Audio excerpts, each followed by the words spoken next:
Então, hoje aqui eu tenho o prazer de receber um grande amigo, outro grande amigo meu, que é referência em agro e seguro agrícola no Brasil.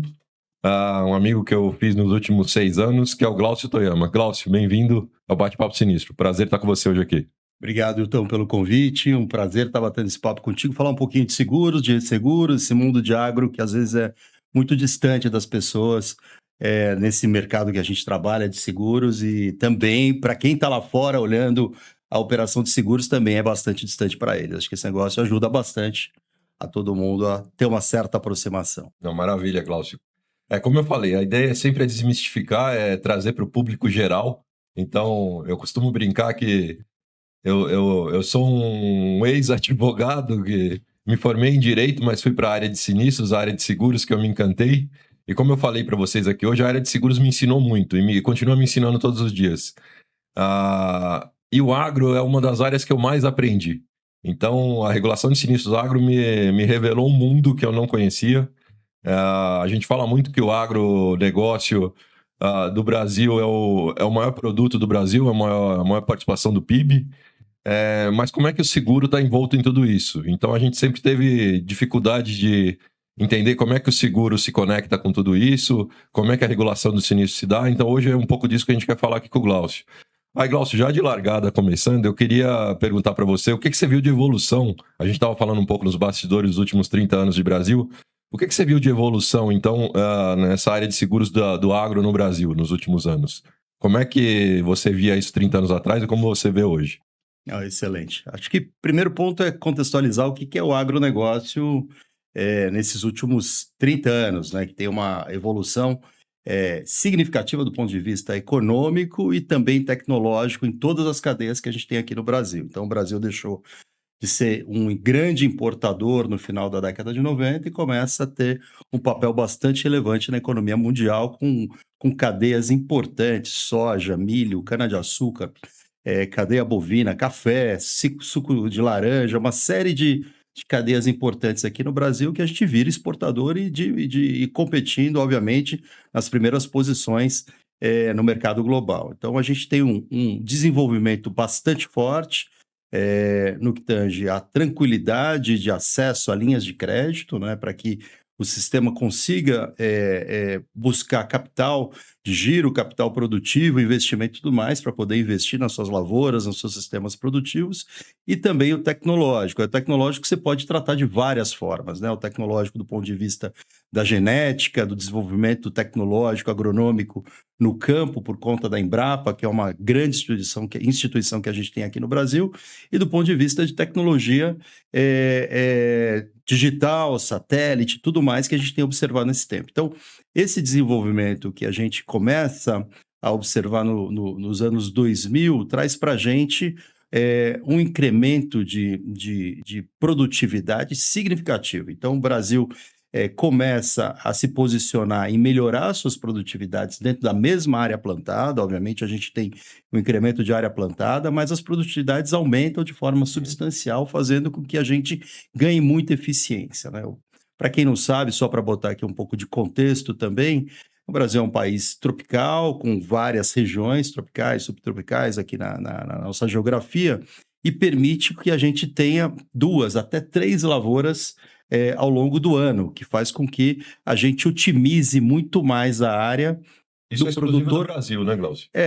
O Brasil, obviamente, todas as regiões tropicais e subtropicais que a gente tem no globo, né? Mas quando a gente compara com países mais temperados, você tem outra mecânica de produção. Então, isso faz com que a gente tenha uma série de vantagens. Por isso que o Brasil se posiciona nessa exploração agronômica, florestal e pecuária de uma forma muito intensa, muito tecnológica. A gente tem realmente aí um grupo de produtores, uma base tecnológica por conta de pesquisa e desenvolvimento digital que a gente vem acompanhando nos últimos anos, fundamental para que a gente chegue nesse momento e fala: o Brasil está posicionado para ser e é um dos grandes players no mercado global de agricultura e pecuária. Agora eu queria voltar para a nossa área do seguro, Glaucio. Como é que o seguro se posiciona em tudo isso? Você que também viu essa evolução do seguro rural, vamos dizer assim, Boa. para poder... Como é que ele era visto no passado, como ele é visto hoje? Eu sei que o produtor falava muito em custo do seguro, Mas como é que isso muda para que seja uma ferramenta de gestão de risco? Você que fala tão bem sobre Tá isso. bom. Bom, acho que também é importante entender que o Brasil já teve diversas fases de seguro no país, né? Mas a mais recente, ela é muito jovem. A gente está falando de 20 a 25 anos de experiência em seguros rurais, né? Falando de uma forma muito mais profunda em termos de proteção de risco do campo. Ele acompanha, obviamente, por conta do desenvolvimento da chegada do crédito, do desenvolvimento do agronegócio que a gente vê no Brasil nesses últimos 30 anos. E o seguro ele mudou muito, né? Então a gente começa nos inícios de 2000 com o PSR, é o Programa de Seguro Rural, onde o governo federal apoia o produtor com parte do pagamento do prêmio de risco para agricultura, pecuária e floresta, sistemas produtivos, né? Então, normalmente, quando a gente pensa em seguros rurais, a gente tende a levar para a operação do PSR, né? E também para sistemas produtivos, mas o agronegócio é muito maior que isso. A gente está falando de infraestrutura, a gente está falando de operação, a gente está falando de animais, a gente está falando de genética, está falando de uma série de coisas que precisam ser abordadas para a gente não esquecer disso. O que tem de evolução ao longo do tempo? Então, essa recente história, nessa última fase de seguros agrícolas aqui no país, essa dependência fez com que a gente desse bons passos em captação de mercado global de risco, ou seja, mais resseguradores vieram para o Brasil nessas últimas décadas, mais seguradoras se posicionaram para oferecer serviços de seguro no mercado brasileiro, de forma que os produtos foram desenvolvidos desde então. Então, a gente tinha poucos produtos de seguros na largada, no começo desse século, né? E agora a gente tem vários produtos estabelecidos. Então, acho que um ponto para ser analisado é a quantidade de ofertas de produto e a penetração de seguros, né? Então, a gente tem mais seguradoras, mais produtos em agricultura, floresta, pecuário, patrimônios rurais, máquinas, equipamentos, e a gente consegue consolidar isso de uma forma bastante interessante nos últimos anos. O segundo ponto é a quantidade de seguradoras, né? Seguros rurais, ele tem um evento que tem na sua percepção de risco um evento muito catastrófico, como você comentou, não é um negócio de um dano simples, está falando de chuva, estamos falando de seca, ele não atinge um único produtor na região, ele atinge toda a região que vai ser afetada. Então, faz com que a gente tenha que ter uma outra leitura para isso. Então, novas seguradoras entram, novas seguradoras se posicionam e algumas saem, porque é um tipo de negócio que você precisa ter estrutura, ter capital humano para fazer a coisa acontecer, ter gente dentro da operação para você diminuir os seus riscos intrínsecos do que você não controla bem, né? E não só o risco que você protege, mas também as questões relativas a seus processos operacionais que podem ocorrer, desvio comportamental, fraudes e tudo mais, né? E por fim, esse desenvolvimento todo faz com que a gente tenha uma análise hoje comparativa com o que o mercado consumidor gostaria de ter. Então, a gente está numa fase crucial nesse momento, né? O governo brasileiro é um grande apoiador do programa de seguro rural, seja pela sua ferramenta pública, que é o Proagro, administrado pelo Banco Central, ou pelo Programa de Subvenção Seguro de Risco.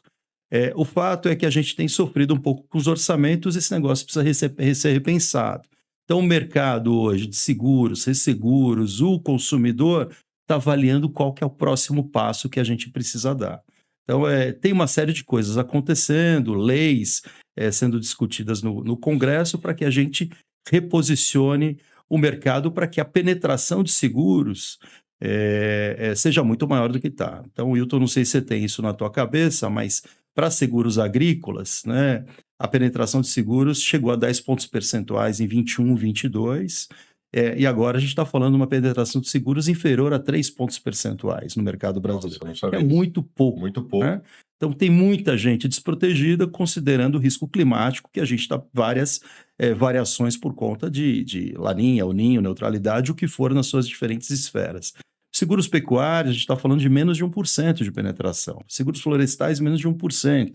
Seguros patrimoniais, menos de 10%. Ou seja, um grande gap de falta de proteção de risco que para um segmento que tem exposição ao clima de forma imediata. Então, a gente precisa repensar. E aí, o problema não é simplesmente a esfera de apoio governamental que não tem trazido de forma adequada o suporte que tem, mas também olhar qual que é a realidade de produtos ofertados, como que as seguradoras estão se posicionando. Então, a gente precisa repensar um pouquinho para trás se o problema está simplesmente num apoio governamental em subvenção ou se a gente tem outras coisas para reavaliar, que são as discussões que a gente tem feito até então. Então, o processo ele é um pouquinho mais profundo, um pouquinho mais complexo de análise para a gente avaliar. Mas, voltando ao teu tema da tua pergunta, os últimos anos foram bastante importantes para o mercado brasileiro. A gente trouxe capital humano para falar de seguro agrícola, que não tinha no Brasil no começo de 2000, a gente não tinha gente que sabia discutir,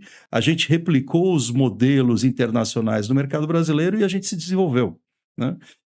O fato é que agora a gente precisa virar a página para um novo modelo, que é o modelo brasileiro, o modelo que a gente consiga, de fato, ter menos dependência do orçamento de governo ou, de certa forma, criar um arcabouço que dê sustentação para que essa penetração aumente e diminua esse gap que a gente tem de proteção no mercado de seguros do agro, né? Então, maravilha, Glaucio, obrigado. Eu queria pegar só um ganchinho que você falou aí, que a gente replicou os modelos lá de fora. Eu lembro que o que eu aprendi de seguro agrícola foi com esse cara, então ele é meu professor nessa matéria. Quando a gente aplica os modelos lá de fora, Glaucio, como é que você vê a gente em relação a lá fora? Eles têm já isso mais sofisticado ou você acha que está todo mundo tentando procurar? Porque essa questão da subvenção que você trouxe, eu lembro que quando eu comecei 15 anos atrás, sempre já era a discussão. Ah, mas sem subvenção não vai o seguro agrícola, por mais que tenha exposição dos riscos climáticos, a gente não tem um modelo que atue sem subvenção. Mas como é que você vê lá fora? Lá fora eles têm algo mais sofisticado ou é a mesma conversa? Eu acho que quando a gente olha lá fora, a gente tem que comparar os países conforme a grandeza do Brasil, né? Então a gente tem que olhar esse negócio de uma forma diferente. Então você vai olhar países que têm um programa de proteção de risco, a sua base produtiva muito forte, né?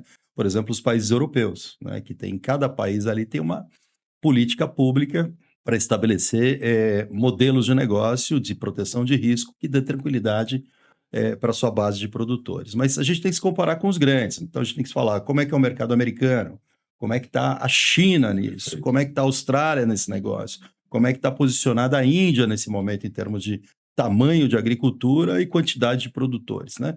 Aqui na América Latina a gente tem a Argentina, nosso vizinho, em termos de negócio. Então, se você me perguntar de como se posiciona isso, a gente tem modelos super interessantes no mundo todo, né? Independente do tamanho da agricultura de cada um deles, mas normalmente o que passa na cabeça das pessoas é o modelo americano. O modelo americano é um modelo de alta penetração de seguros, estamos falando de mais de 80% da base produtiva sendo segurada. Mais de 80%? Mais de 80%, que né? Maravilha. É com uma diversificação de produtos super interessante, mas não dá para negar que a gente tem lá um programa diferente. Primeiro, a gente tem um negócio chamado Farm Bill, né? Que é uma lei do Congresso que estabelece um orçamento a ser aplicado não de ano após ano, mas no período de 3 anos, se eu não estiver enganado, 3 ou 5 anos, que você estabelece o orçamento a ser aplicado em proteção de risco no país. Então, é um orçamento gigantesco, estamos falando de 10 bilhões de dólares, se eu também não estiver enganado com o tamanho da grandeza, que dá toda a tranquilidade para o processo se estabelecer. Fora isso, um arcabouço estabelecido pelas agências americanas em termos de regulação de proteção de risco, em resseguro, e uso das ferramentas e tudo mais. Então, esse é um modelo que todo mundo entende que deveria ser um caminho para avançar. Qual que é a diferença dos Estados Unidos e Brasil? A gente não é os Estados Unidos, a gente é o Brasil. Então, o nosso orçamento nunca será de 10 bilhões de dólares ou 50 bilhões de reais, né? A gente tem uma economia que, em termos de porteira, PIB dentro da porteira brasileira, estamos falando de uma necessidade de capital, de crédito, de produtivo da ordem de 1,3 trilhão de reais, né? Se a gente traduzir isso em negócio de taxas de seguros médias, né, e necessidade de subvenção, considerando o mercado americano, a gente estaria falando alguma coisa perto de 10 a 12 bilhões ano, né? Não é nada comparado com os 10 bilhões de dólares norte-americanos, mas a gente não vai ter esse dinheiro. A gente vem sofrendo para ter orçamentos que ajudem nesse programa de subvenção à compra de seguros brasileiro. Então, voltando ao tema, mercado americano tem um modelo super interessante, passaram por uma série de modelagens, mas eles têm um plano que funciona, né? O Farm Bill dá essa tranquilidade para que todo ano seja replanejado. E os acordos relacionados ao governo, a entidade produtora e o mercado de seguros e resseguros forma ali uma triangulação que funciona bem nas suas discussões, né? O mercado argentino não tem subvenção, tem sobrevivido e caminhado bem com seus modelos de negócio, mas é um programa que tem, por exemplo, em comparação ao nosso mercado brasileiro e o mercado americano, uma oferta de seguros muito, em termos de produto, muito baixa. Lá eles têm uma proteção majoritariamente estabelecida em proteção de granizo e geada, né, que é um seguro que a gente chama de riscos nomeados, você conhece bem, diferente do negócio que é de performance com multirrisco, que tem seca, excesso de Claro. chuva, vendaval, incêndio, granizo e geada, como a gente tem aqui no Brasil. Então é diferente. O mercado chinês e o mercado indiano, que são dois grandes players mundiais em termos de produção agrícola, pensando no que vai ser a Índia no futuro, ali tem um programa de governo, né? A gente estava falando aqui no bastidor dos planos de desenvolvimento chinês. Então, a China tem montado um plano para que as coisas se estabeleçam. Então, a China é mais recente que o Brasil em seguros agrícolas. Muito recente, muito mais recente que a gente. Deve ter uns 15 anos, chutando alto a história do mercado de seguros agrícolas. Mas ele estabeleceu um plano. Né? Como que a Claro. coisa vai ser desenvolvida? Então, a penetração de seguros no mercado chinês é bastante alta. Também não tenho um número aqui de cabeça, mas os modelos de negócio se estabeleceram para que o capital de risco, dado um programa de governo, transformasse o PIB de seguros agrícolas no PIB significativo no mercado mundial para as resseguradoras. Então, independente do que vai acontecer, se vai ter uma catástrofe, se a coisa não vai caminhar, lá sempre vai ter prêmio. Diferente do Brasil, aqui um ano a gente vai ter R$ 1 bilhão de prêmio, outro ano vai ter 2, pode cair meio bilhão de produção. Isso faz com que você tenha um movimento muito errático. Olha, eu vou alocar capital de risco no mercado brasileiro, eu não sei se vai ter programa de governo para apoiar. Claro. Então, o mercado chinês traduz essa necessidade de você olhar aquele mercado com capital de risco e estar posicionado, assim como está acontecendo no mercado indiano. Então, se as políticas públicas dessem tranquilidade para o mercado brasileiro, o mercado de resseguro estaria aqui. A gente estaria avançando e conseguiria, obviamente, ter muito mais oferta, redução de preços e chegada de oferta de produtos mais adequados.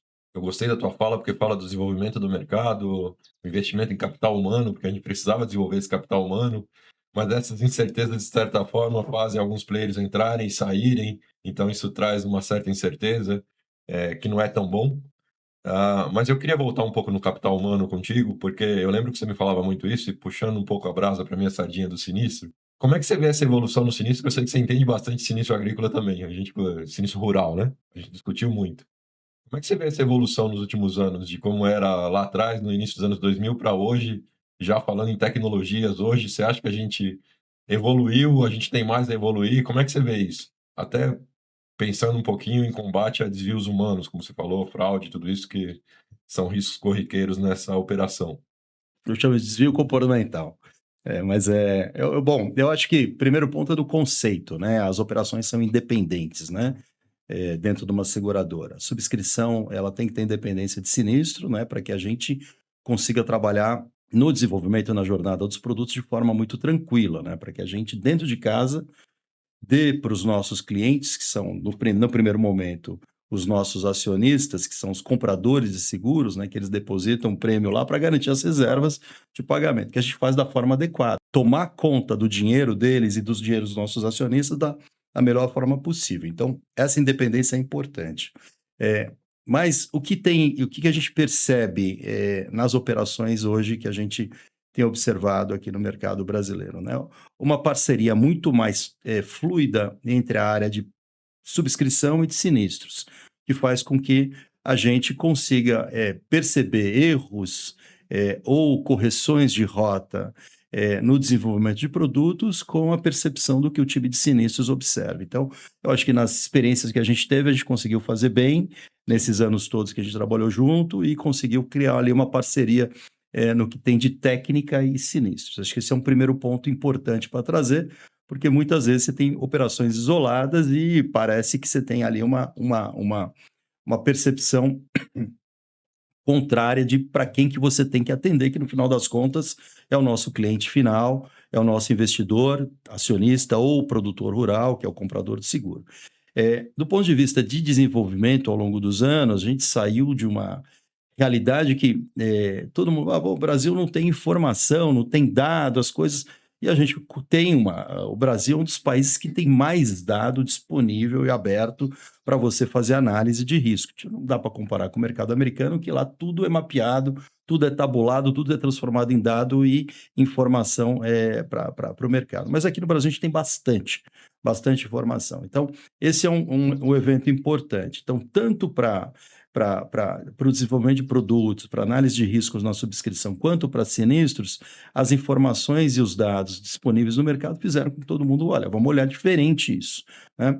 Então, a gente teve movimentos muito fortes do ponto de vista de digitalização. Acho que no começo de 2000 e 2020, diante da situação da Covid, a gente conseguiu ter mais tempo para pensar na história toda da qualidade dos relatórios que vinham da ponta, né? Então, a gente tinha muita coisa escrita, o técnico na ponta chegava para escrever com letras não legíveis e aí gerava confusão. Esse negócio foi trabalhado. Então, do ponto de vista de sinistro, ele teve um desenvolvimento para você padronizar, corrigir a forma que as coisas chegavam, facilitar o serviço de quem está na mesa ali para analisar os dados e ver como a coisa caminhava.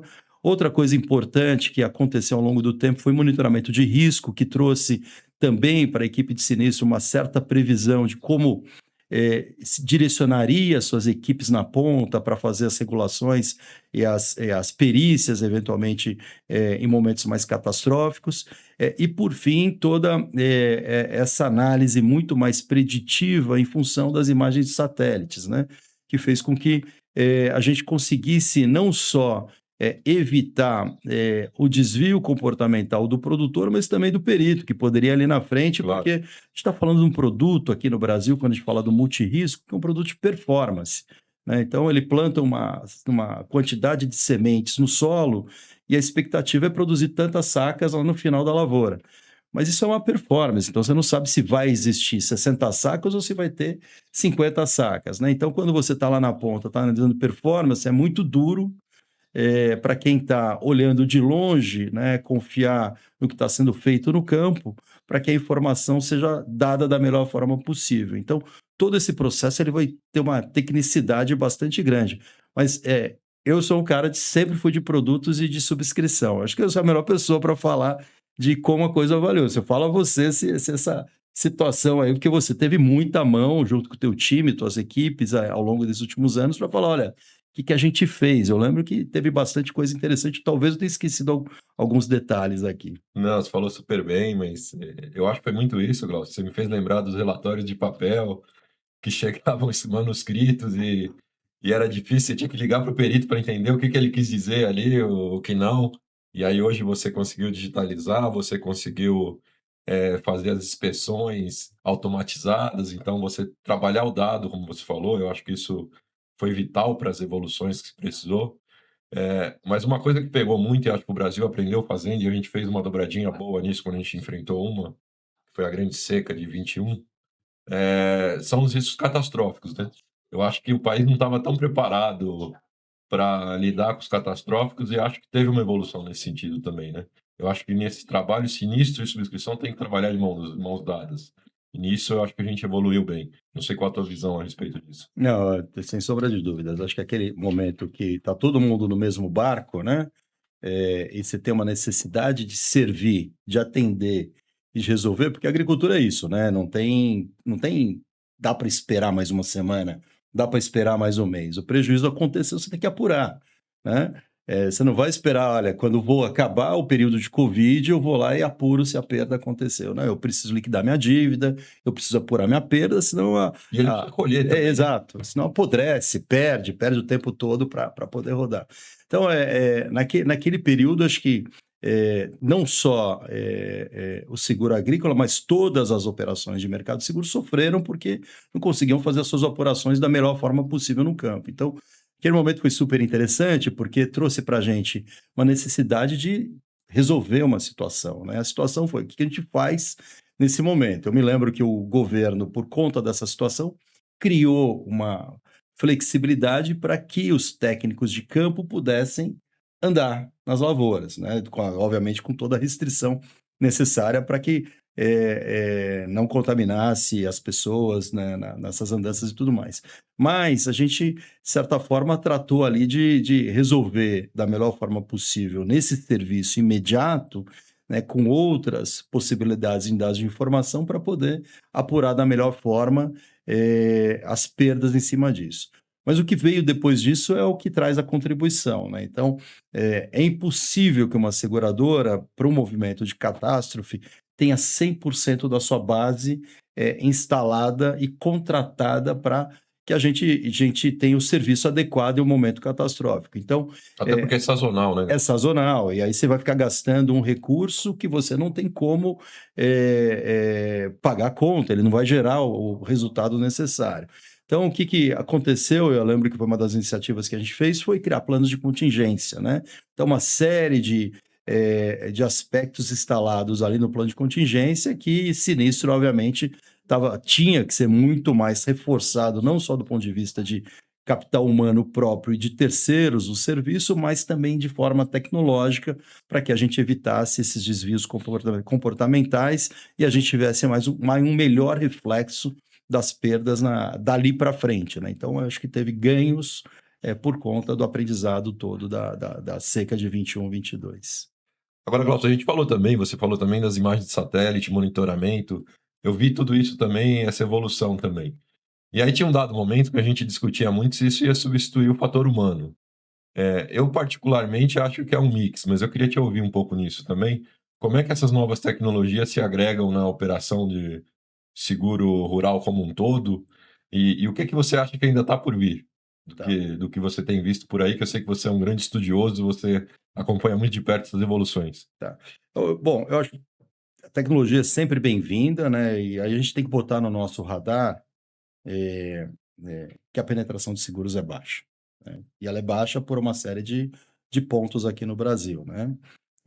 E os produtos não são aderentes à realidade de um pequeno produtor, do médio produtor, de um grande produtor, e nas suas comparações, um grande produtor em relação aos seus vizinhos e como a coisa é estabelecida. Então, para que a gente chegue com produtos aderentes, a gente vai ter que fazer uso de mais tecnologia, mais informação, e fazer melhores ofertas. Então, faz com que a gente tenha que sentar na mesa de novo e falar: olha, precisamos avaliar como que a gente vai oferecer seguros adequados àquele produtor específico, né? Não estamos falando de montar uma operação customizada, tailor-made para 100% da base, mas pelo menos você criar movimentos que você tenha perfis adequados para você fazer melhores ofertas, né? Então, vamos fazer uso, obviamente, de tecnologia, seja por conta de base de dados ou por modelos preditivos, né?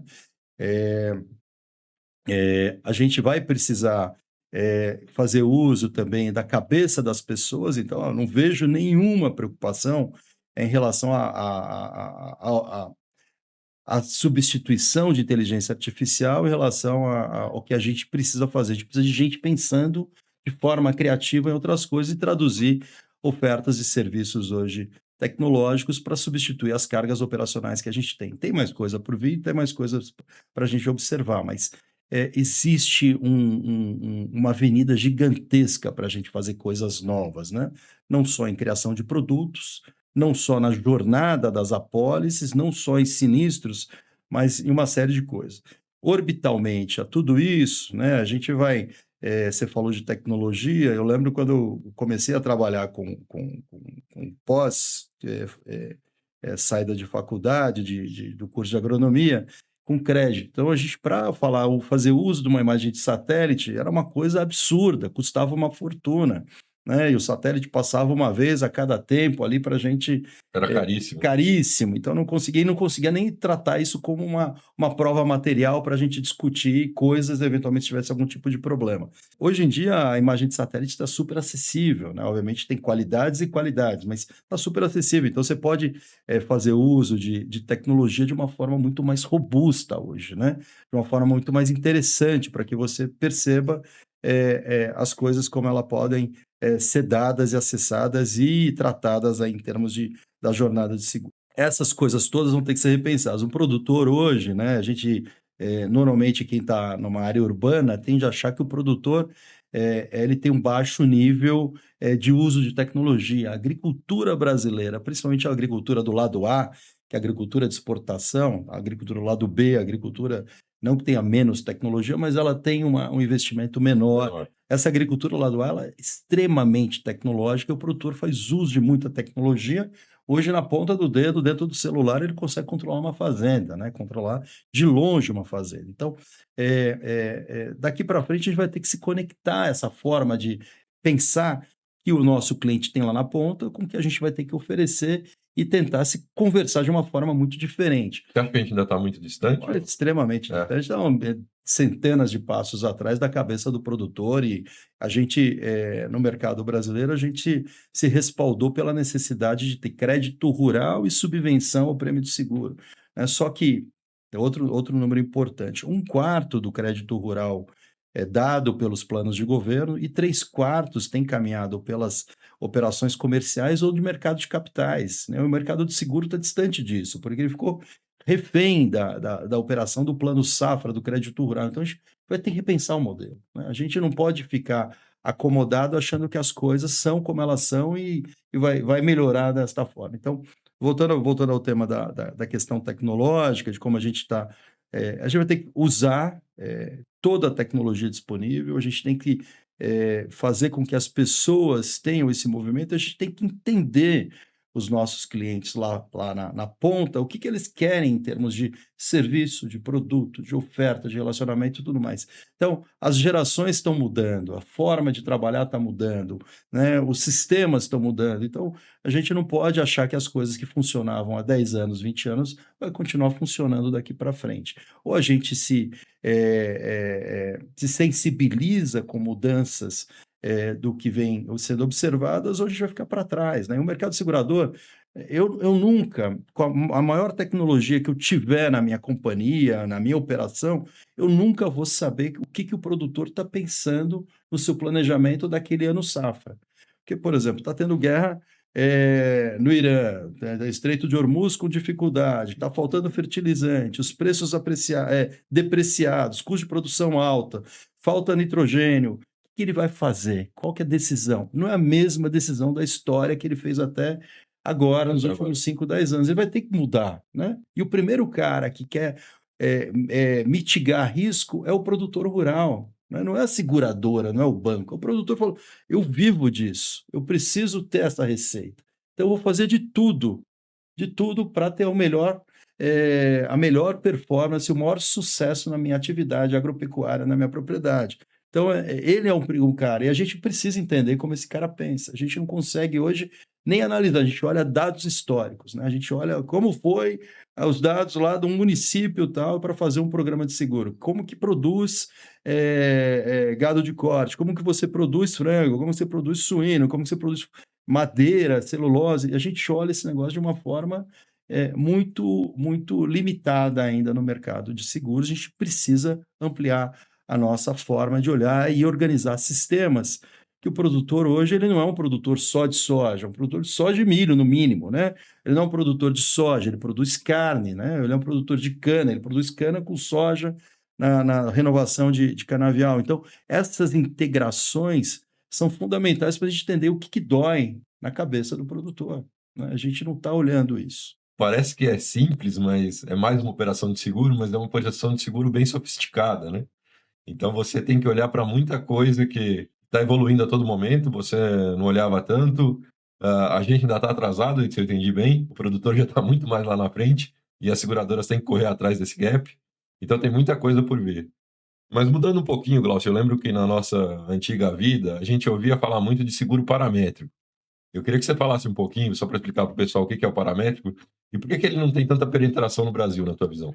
Tá bom. Seguro paramétrico é um seguro que está estabelecido em parâmetro, né? Pode ser um único parâmetro ou podem ter vários parâmetros, né? Por exemplo, pode ser um parâmetro de falta de chuva, né? Então, você estabelece numa condição de oferta de uma apólice de seguro que se chover menos que tantos milímetros naquele período que é crucial para aquela lavoura, você dispara o teu modelo de indenização de várias formas e você já faz uma um processo praticamente automático, né? Então, é um pouco dessa caracterização do paramétrico, né? Então, normalmente as pessoas pensam em paramétrico em eventos climáticos, falando de agricultura, pecuária e floresta, em eventos climáticos, né? Seca, falta de chuva, temperatura, o que for. Você pode ter parâmetros combinados, né? Seca num determinado período, excesso de chuva em outro período. Então, você combina parâmetros. Você pode ter um parâmetro de produtividade, né? Que não tem nada a ver com clima de forma direta. Então, olha, a expectativa da parametrização é que aquela região ia colher 50 sacas e era um número que tinha. Por que colheu menos? Então, se colhe menos, pode ser falta de chuva, excesso de chuva, um incêndio, o que for, e você tem uma redução do teu parâmetro e você tem uma indenização ali para acontecer. Então, tem várias formas de pensar nisso. Fora da agricultura, você tem velocidade de vento para energia eólica, você tem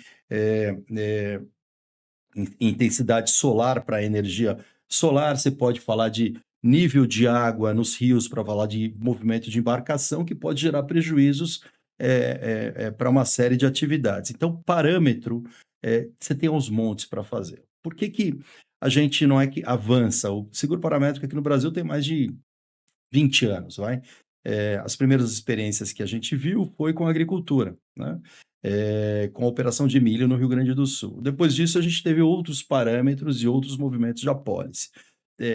A gente vem evoluindo muito aqui no Brasil, né? Os dados vão ficando cada vez mais consistentes e abertos, porque não adianta eu, como mercado segurador, saber qual é o parâmetro de onde ele vem e como ele está sendo medido, né?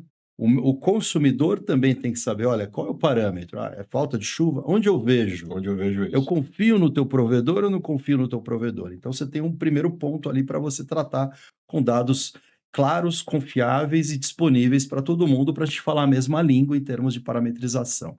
O segundo ponto é que quando você vai negociar um parâmetro, a realidade de uma fazenda do lado da outra é diferente. Então, aqui, a história toda da informação de excesso de chuva pode ser que não seja a mesma na granularidade que precisaria ter. Pode ter algum desvio, né? Que é o que a gente... Por quê? Por causa das tecnologias que se usam? Porque se você tem um radar ou um satélite, você tem uma acurácia que não é milimétrica, Claro. né? Você tem uma acurácia de alguns metros, né? Dependendo da informação que você tem disponível, comprada e dada de forma para o teu provedor, né? Dada pelo seu provedor. Então, o que a gente chama nessa diferença de informação é chamado risco de base, né? Então, quando você fala de risco de base, você pode ter um pagamento indevido a maior, por conta de uma apuração indevida, ou você pode ter a menor, né? A maior, de certa forma, o teu cliente na ponta vai ficar feliz. Sim. A menor, se ele perdeu, ele vai falar, olha, eu perdi e não estou sendo pago. O que houve? O parâmetro é esse daqui. Então, você tem um negócio chamado risco de base, que pode tratar de uma forma que desconstrua o produto. O que a gente tem tratado em termos de paramétrico nesse momento? Primeiro, tratar a história do risco de base. Segundo, explicar da melhor forma para o cliente final. E explicar por a melhor forma do cliente final, você tem uma curva de aprendizado, né? Então, qual que é o modelo hoje? O modelo é você sentar com originadores que agregam riscos de diversos produtores, cooperativas, bancos e tudo mais, e discutir um derivativo climático, que é o parâmetro, com o cara que toma a decisão, né? Eu quero proteger minha carteira de crédito, quero proteger minha base de originação de soja, de milho. Então, é mais fácil você de discutir com a pessoa que consiga entender, de certa forma, o que é derivativo climático e como que o parâmetro funciona. A partir daí, se você gera cultura, você começa a levar esse negócio para a base. Se você pular esse capítulo nesse momento de ir direto no produtor, sem uma explicação devida, de forma massificada, você pode destruir o produto. Então, o que precisa ser feito? É investimento em gente e paramétrico. Todo mundo fica muito preocupado, porque a gente está falando de dados e muitos dados analisados, são 30 anos de dados para eventos climáticos, para você sentar com o produtor e falar, olha, vem comigo, senta, olha aqui na tua fazenda. Aqui eu estou pegando uma curva de 30 anos de evento de falta de chuva e vou te mostrar que todas as safras que você perdeu e todas que você... Aí o produtor olha e fala, sim, de fato, essa safra eu perdi muito, essa eu perdi muito, a curva que você está me Aí ele mostrando vai bateu. confiar nessa Aí ele fala, produção. pô, gostei do negócio, né? Agora eu quero um produto que me pague quando eu tiver um evento desse tamanho. E aí você monta a conta e faz para ele. Então, mas é uma venda muito consultiva, então você precisa ter gente dispostas a investir nisso. A gente já tem algumas MGAs, que MGA é uma empresa hoje que a gente está vendo aos montes aqui no Brasil, que tem desenvolvido protocolos e níveis de serviço para chegar no produtor e explicar que é onde eles estão focando. Médios a grandes produtores. Tá bom. Tá? Então faz com que esses caras aprendam mais. Então, a minha percepção em termos de paramétrico, que é um bom produto, que vai fazer parte do portfólio das seguradoras daqui para frente e que a gente vai conseguir construir bons negócios. Paralelo a isso, Wilton, acho que a gente tem um negócio que a gente pode ser observado em outros países. Mercado indiano, é paramétrico, né, com um híbrido de presença de campo, porque por conta do risco de base, o governo indiano, nos seus estados, nas suas regiões, ele acaba mandando também o pessoal de campo para fazer uma certa auditoria, para falar, perdeu mesmo? Putz, tem uma forma de correção? Então, você tem formas de você Entendi. instalar o programa para que ele possa caminhar até você gerar cultura e você diminuir essa história do que não está conforme do ponto de vista da realidade de perdas em uma determinada propriedade. Na Índia, estamos falando de pequenos produtores, né? Paralelo a isso, né, o Tribunal de Contas da União, nos anos anteriores, trouxe uma preocupação em relação ao Proagro por conta dos desvios que estavam acontecendo Claro. de perdas não acontecidas, né? E o programa do Proagro pode ser uma solução muito forte para isso, né? Porque a gente está falando de pequenos produtores, numa base de quantidade bastante alta, e que um processo desse poderia trazer muito mais tranquilidade para o governo para aplicar seus recursos de forma devida e não perder tanto dinheiro, né? Ao invés de você reduzir o escopo do produto e virar um produto muito, muito conservador, que é o que a gente está vendo hoje sob a ótica de oferta do Proagro. Acho que essa explicação do paramétrico, eu queria ter ela quando eu estava na antiga casa lá, porque me perguntavam por que a gente não usava tanto no Brasil e pelo que você falou, na verdade a gente já usa, só que tem um caminho de cultura aí para fazer. Não adianta só importar e achar que vai funcionar, tem que funcionar no nosso modelo, né? E hoje com a tua explicação isso ficou claríssimo para mim, espero que para o nosso público também. Agora, mudando um pouco, Glaucio, eu sei que você já entendia muito disso, mas eu sei que agora você está também com o chapéu do Resseguro. Eu queria que você falasse um pouco do resseguro e as catástrofes. Como é que vocês veem as modelagens para o seguro rural? O mercado de resseguro é diferente do de seguro, né? A gente tende a, de certa forma, criar os paralelos, né? Como eu fui toda a minha vida do mercado de seguro direto, é a minha primeira experiência no mercado de seguro, o meu modelo mental acaba sendo sempre comparativo, né? E ele é comparativo, mas você tem que tratar as particularidades de cada atuação de forma distinta, né? O mercado de resseguro está aí para suportar as catástrofes, está aí para fazer todo o apoio ao mercado segurador, no que tange não só a oferta de risco, mas também a suficiência em desenvolvimento tecnológico, de apropriação de produtos e tudo mais, né? Então, o que a gente tem olhado nesses últimos tempos, né? Falando de novo do negócio de agro, para eu não me perder aqui, senão eu acabo me perdendo. Claro. Olhando outros Fala da ramos. tua praia. Eu sei que você entende dos outros ramos também, mas do agro é a tua praia.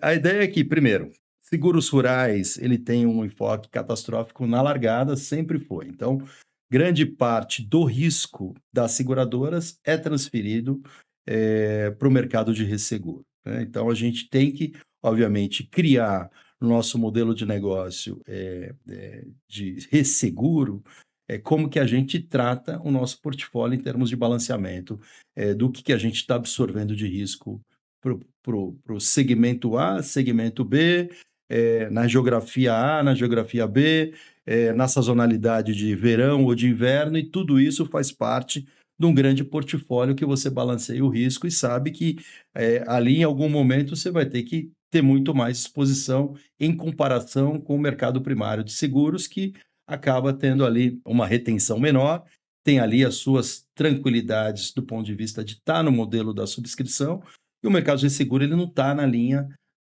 de frente. O que eu estou trazendo para dentro? Claro. Estou trazendo o produtor A, B, C, D ou E, estou trazendo meu portfólio adequado. Então, a gente analisa um programa e a gente acredita que esse programa vai ser executado com as suas, obviamente, flexibilidades que são estabelecidas no contrato. Então, o primeiro ponto é capacidade e desenvolvimento tecnológico. Né? O que a gente tem feito? É trazer mais, falando da casa que eu estou hoje, é trazer muito mais hoje as discussões para olhar os impactos de médio e longo prazo. Né? O que a gente vai fazer? Né? Então, a gente está hoje vivendo num mercado muito mais soft, né? Que é na nossa vida, né? De mercado de seguros e resseguro, ou seja, as condições hoje estão super abundantes em termos de capacidade de risco, os nossos clientes estão apertando por taxas e condições melhores, então você coloca em risco disposição muito mais, tanto o mercado de seguros quanto de resseguro. Então, o que a gente tem trazido? Qual que é a discussão de médio termo, né? Se você começa a ter condições mais agressivas e preços mais baixos, o que vai acontecer subsequentemente no futuro? Você vai começar a criar muito mais volatilidade nos resultados da sua carteira. Né? Como que você trata isso? Né? Porque você não pode suportar, falando de agricultura no Brasil, né, uma falta de apoio do governo ou um problema de crédito, falta de aderência de produtos, por condições mais agressivas e redução de taxas para, olha, eu preciso produzir, preciso. Então, a gente tem buscado, os seguradores falam, tomem cuidado, pensem dessa forma, porque o ano que vem é um próximo ano e a gente está entrando no período de El Niño. O Ninho, consistentemente, ele acaba ficando muito mais posicionado agora, em setembro, outubro e novembro, e a gente vai caminhar para o ano que vem com uma percepção de risco climático muito mais forte do que a gente vai ver na largada do que a gente está observando agora, se as coisas se derem consistência daqui para frente. Do ponto de vista de modelagem, Hilton, cada um tem o seu, né? Mas o que eu posso te dizer em termos de análise, para nós o que é importante? É ter um plano de negócios, falando da carteira de agro, falando de riscos de agricultura, pecuária e floresta, que a gente consiga balancear o portfólio não só nos produtos, não só na região, mas também na sazonalidade, não só no Brasil. Então, quanto mais eu conseguir balancear para ter tranquilidade Claro. na minha expectativa de volatilidade, muito mais tranquilo a gente fica para dar sequência e sustentabilidade para o nosso negócio. E acho que você falou uma coisa importante aí, né? O resseguro também pode dar um apoio para as seguradoras com esses apoios técnicos e consultivos, né? Pelo que você falou, eu acho que isso é bem legal. Uma das coisas que a gente discutiu muito aqui nas outras que eu tive com os convidados foi da nova lei de seguros e os impactos, especialmente nos sinistros, ela teve bastante na área de sinistros, mas pro agrícola, você vê alguma coisa diferente ou são os impactos gerais que a lei traz para os seguros em si? Como é que você viu isso? Não, acho que a lei de seguros é super positiva para todo mundo, né? Para todo o mercado, acho que dá uma tranquilidade. O que eu tenho escutado nesses últimos tempos, os nossos clientes, os nossos agregadores querem ter muito mais tranquilidade do que pode acontecer numa situação de sinistros, numa definição de tempos e movimentos para que a coisa aconteça da forma que eles estão esperando. Claro. Né? Então, a preocupação hoje, que paira sempre sobre a dúvida do mercado de seguro, obviamente contratado do jeito que está hoje contratado, olha, eu tenho que fazer isso, vou regular dessa forma, preciso de tanto tempo, posso pedir mais documentos e as coisas caminham da forma que está contratado. A partir do momento que você tem uma nova lei que te coloca algumas condições, vai te dando certo cerceamento para você falar, eu vou ter que tratar isso, porque o meu cliente final está falando o seguinte, eu quero prazos corretos, né? Eu quero informações limitadas ou claras para eu poder caminhar. Então, a gente vai ter que se ajustar, né? Porque, de fato, já está dado a lei de seguros desde dezembro do ano passado. A gente está caminhando tanto no mercado de seguros quanto de seguros para adaptar os produtos para a oferta na ponta e as relações entre seguradoras e seguradores para que as coisas se estabeleçam que ninguém saia prejudicado. Acho que tem um período de acomodação, tem muita coisa nova. No mercado de seguros agrícolas, acho que o que mais importa foi a questão da definição de salvados e os prazos, principalmente no que tange à operação de sinistros, né? Para a gente, vistoria e tal, tem uns detalhes ali, mas as duas pontas ali que eu acho que são mais importantes na operação de agro foram essas duas. E a gente tem um período de acomodação que vai acomodar, né? E que as coisas vão ser estabelecidas, né? Então, acho que para a agricultura, do ponto de vista dos seguros agro, do ponto de vista massificado, mais tranquilo. Do ponto de vista de grandes riscos, eu acho que aí tem uma outra coisa, né? Que tem grandes riscos em agro também. Estamos falando de grandes armazéns, estamos falando de grandes operações. E aí você tem uma outra, outro rito que vai muito em paralelo com a operação de grandes riscos. Não, talvez esse negócio aqui a gente precisamos ter um acordo diferente para poder rodar isso. E é isso que a gente vai lidar daqui para frente. A vantagem no mercado de agro é que as grandes apólices, os grandes riscos são poucos. Então a gente consegue, de certa forma, tratar isso de uma forma mais tranquila em comparação com os mercados de property ou de garantia ou de riscos de engenharia, o que for.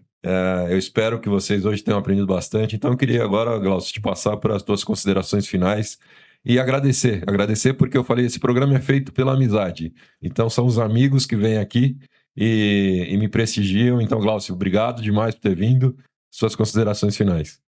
Não, considerações finais, primeiro, acho que um trabalho como esse, uma proposta como essa, divulgando um bate-papo que passa na tua cabeça ou passa nas perguntas que chegaram para você, ajuda bastante a gente esclarecer, desmistificar e trazer um pouquinho mais de consistência no que deve ser observado, o que deve ser escutado, o que deve ser tratado. Obviamente eu não tenho todas as respostas, nem sempre, obviamente eu nem tenho também todas as certezas e respostas adequadas aqui, esse é o meu ponto de vista, mas acho super importante. Primeiro eu queria te agradecer pelo convite, Hilton, é um prazer te acompanhar, foi um prazer ter trabalhado bastante tempo contigo, a gente fez muita coisa legal junto e boa sorte e super sucesso nesse desenvolvimento desses podcasts aqui. Não, obrigado, Glaucio, obrigado demais.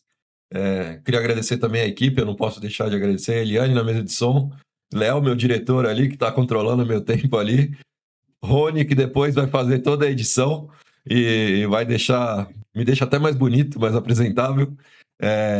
Um beijo para minha filha Catarina, que depois ela puxa a minha orelha, que eu não mandei um beijo para ela. Mas eu acho que foi um prazer estar aqui hoje de novo com vocês, eu me divirto muito fazendo bate-papo sinistro. Hoje a gente focou em seguros rurais e acho que foi uma aula magna. Isso aqui tinha que passar em faculdade para mim. Eu acho que para quem gosta de seguros como eu gosto, e espero que o público que esteja vendo e para quem está querendo se inteirar um pouco mais, aprenda tudo isso.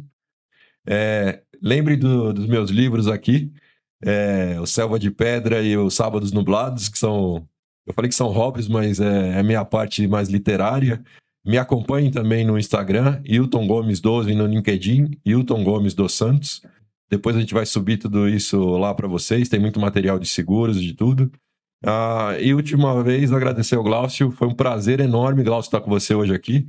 E eu aprendi muito trabalhando com você e aprendo a cada conversa como essa. Obrigado. Tchau, tchau, pessoal.